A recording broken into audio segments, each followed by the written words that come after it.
Hi friends, welcome to my channel.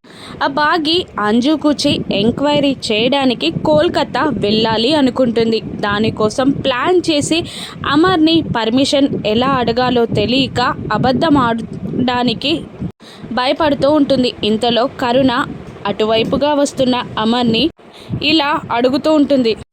చిన్న help sir అని అడుగుతూ ఉంటుంది కరుణ.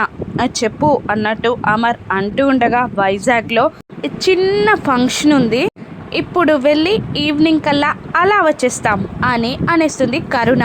అలాగే అని అంటూ బాగి దగ్గరికి వెళ్ళి ఎప్పుడు వెళ్ళాలనుకుంటున్నావో, ఎక్కడికి వెళ్ళాలనుకుంటున్నావో చిన్న ఇన్ఫర్మేషన్ ఇవ్వు చాలు, పర్మిషన్ అడగాల్సిన అవసరం లేదు అని అంటుంటాడు అమర్. ఆ మాటకి బాగి సంతోషపడుతుంది. ఇక బాగి ఫ్లైట్లో కోల్కతా చేరుతుంది. కారులో వెళ్తూ ఉంటుంది. వెళ్తున్న బాగీకి ఆలోచనలు మొదలవుతాయి. అసలు నేనేం చేస్తున్నా, ఎందుకు చేస్తున్నా, అబద్ధం చెప్పి ఇలా రావడం కరెక్టేనా అని బాగి ఆలోచిస్తూ ఉంటుంది. మరోవైపు కరుణ ఎఫ్ఎంకి వెళ్ళడానికి స్కూటీపై వెళ్తూ ఉండగా అదే రోడ్లో అమర్ కార్లో వెళ్తూ స్కూటీపై వెళ్తున్న కరుణని చూసేస్తాడు. ఇక తను కరుణ కథ రాథోడ్ అని అమర్ రాథోడ్ని అడుగుతుండగా ఆన్ సార్ అని అనేస్తాడు రాథోడ్. దాంతో ఫాలో అవ్వు అని అమర్ చెప్పగానే వెళ్ళి కరుణ స్కూటీకి అడ్డంగా కార్ ఆపి అమర్ కిందికి దిగుతాడు. అమర్ని చూసిన